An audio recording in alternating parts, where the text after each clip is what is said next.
Good morning, Floyd Central, and welcome to this edition of Floyd Insider. I'm Ethan Edwards. And I'm Brayden Meyer. Just starting the third 9 weeks here at Floyd Central, and we already have a lot to talk about. You're exactly right, Brayden. And up-and-coming music artists right here in our hallways, to the bowling club and a new hot dog restaurant here in Floyd called Swanky. We have some very exciting guests in our studios for you today.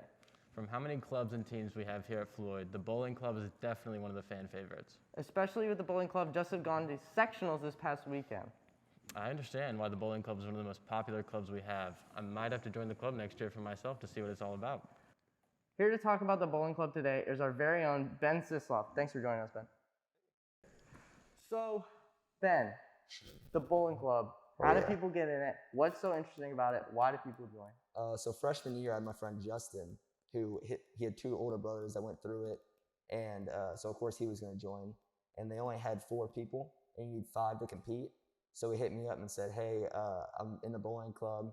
Do you want to join? And if you join, we compete against Providence, New Albany, and Jeff." And I was like, "Heck yeah," because I love bowling with my friends, so might as well just join a club. So I joined for my freshman year, and I was what they call a house bowler. I just go there like everyone else and just bowl regularly. And I was competing against a bunch of people with their own balls and all sorts of stuff. They'd practice every weekend, so I had to up my game a little bit and get my own ball. And after I got my own ball, I've basically every week, at least once, go out to the alley and throw some down the lane, and it's been a lot of fun. Sounds awesome, Ben. Uh-huh. How's your season been this year with your own bowling ball and everything? Oh, it's been great. We actually, for the first time ever, won sectionals, so that's awesome. We went to regionals and got 5th out of 8th, which isn't that bad, all things considered. But next year, we're really striving to do better. We're not losing too many this year. We're only losing about 1 bowler. But bowling has taken a big uptake recently. We have like 7 freshmen, good freshmen too. I mean, 2 of them are starting on varsity, and we got 2 off the side. You get 2 bench players when you go into sectionals and regionals. They can sub in. So how does it work? How does the different types of people go in? Like, how many people are you allowed to have bowl at once? So it's teams. It's 5v5, and you'll have your 1st, 2nd, 3rd, 4th, 5th bowler, and they'll have their 1st, 2nd, 3rd, 4th, 5th bowler, and you try to beat the person you're next to.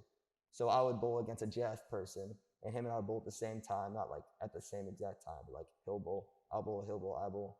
And whoever has the best score after the 10 frames wins, and you get a point for every person that wins, and whoever has the most points out of 5 wins the match.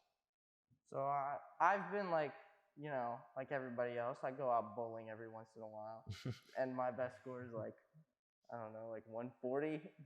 What's your best score? I lost track, but it's in the 200s somewhere. Wow, Ben. That's awesome. Yep.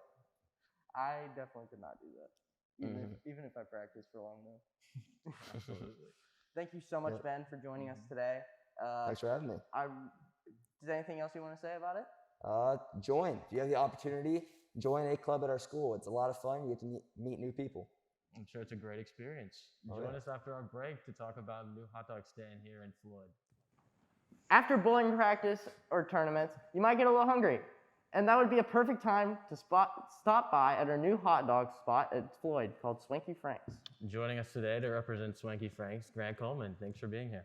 Yeah, no problem. Thanks for having me. So Grant, what made you so you saw this place pop up. What did you think whenever you first wanted to get involved with it? Well, it started because I work at a Italian restaurant at Highlander Point, just down the road. And the chef and owner there wanted to show the community of Floyd's Knobs how to make a hot dog and what a hot dog should taste like. So I thought of it as a perfect opportunity to get involved and learn how to run a business, what goes into it, just kind of pick up learning opportunities. And it's not necessarily about the hot dogs, it's about what goes behind into selling the hot dogs. So it was more of a learning opportunity that I saw. Absolutely. How's business been lately? We are actually not open yet, so we are hitting hurdles as any business does. It's taking a little bit longer to get up than we're hoping, but we're hoping to get going within the next month.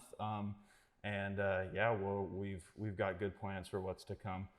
We don't have tables outside or anything yet, so it'll probably start out carry out, and then as we get into the spring and summertime, we'll get it rolling with picnic tables, some games outside. We've got ice cream, flurries.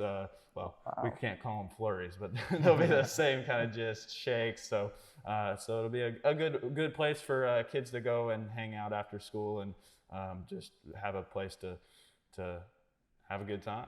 That sounds like a great spot to hang out with your buddies or go after like a basketball game or a football game, go there and have a nice time with your buddies. That sounds great. Yeah, that's definitely the idea, is to kind of get groups that are going on here and let them enjoy each other's company while chowing down on some good food.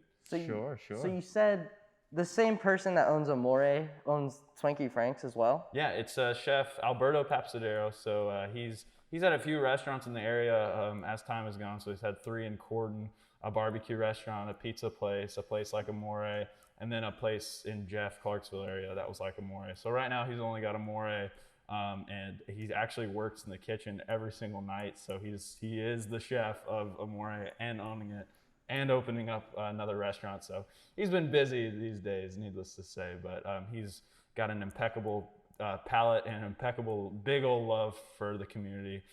So yeah, you walk into Amore and it's like grandma's living room. Like everyone knows each other. Staff is always hugging customers just because we've got a bond like that. And so we're hoping to kind of expand that in a different way with Swanky Frank's. Sounds like a really friendly environment you got out there. That's the goal, is to love on this community. So. Well, thank you so much for joining us today, Grant. If you would like to help out Swanky Frank's, you can visit them on 8465 Old Vincennes Road. The music industry is a very interesting place, and our guest, Melea Mason, can hopefully tell us a little bit about what making music is like. This is back from our break with Melea Mason. She's here to tell us about her music career. So, Melea, what goes through your head whenever you first start making a music video? Like what interests you in? The song that I did was a cover.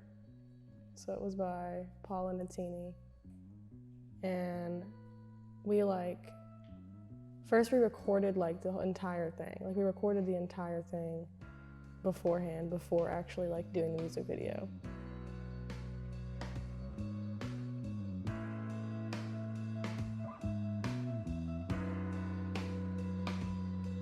We are proud individuals living for the city, but the flames couldn't go much higher.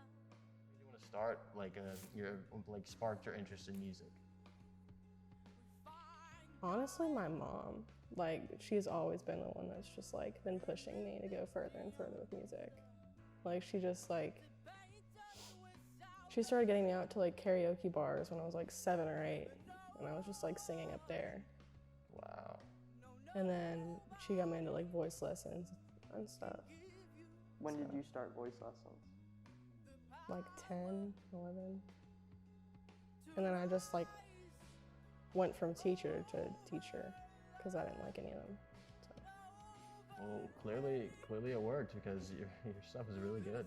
I heard you released a new single. Yeah. What was that about? Was that a hard process? It was a long process. It just took forever because we would just never get in the studio, because there's multiple sessions we had to do, and we just never. I don't know. I think we started it in January and we didn't finish it until July. Wow. Yeah, just because, and it wasn't even because he took that much time editing or anything. It's just because he was busy, and so it just took time to get in there. For sure. Sounds like a long process. Was it worth it? Yeah, I like my song, so. Absolutely. Is there any way we could see the song? Where can people look for it? Where can people find it? Oh, it's on YouTube, Spotify. I think it's on Apple Music. What? Mm-hmm. What's the title of the song? Ice Cream. Ice Cream by Melea Mason. So if you want to check it out, Ice Cream by Melea Mason. is on pretty much any platform you'd like, Apple Music, Spotify, YouTube, anybody can stream it. So please go look at it. Sounds like a great time. Sounds like you're really pursuing your passion. I really trying. inspire to be like you. For sure. Thank you so much for joining us, Melea. And if you would like to check out more of her stuff, again, you can see her on YouTube at Melea Mason and on Instagram at melea.mason. It's been a pleasure having you to teach us about the do's and don'ts of being an artist. We've covered a wide range of student activities, business, and accomplishments here today. You're very right, Brayden. Join us again next time for a new variety of topics and news right here on Floyd Central Insider. Thank you for watching.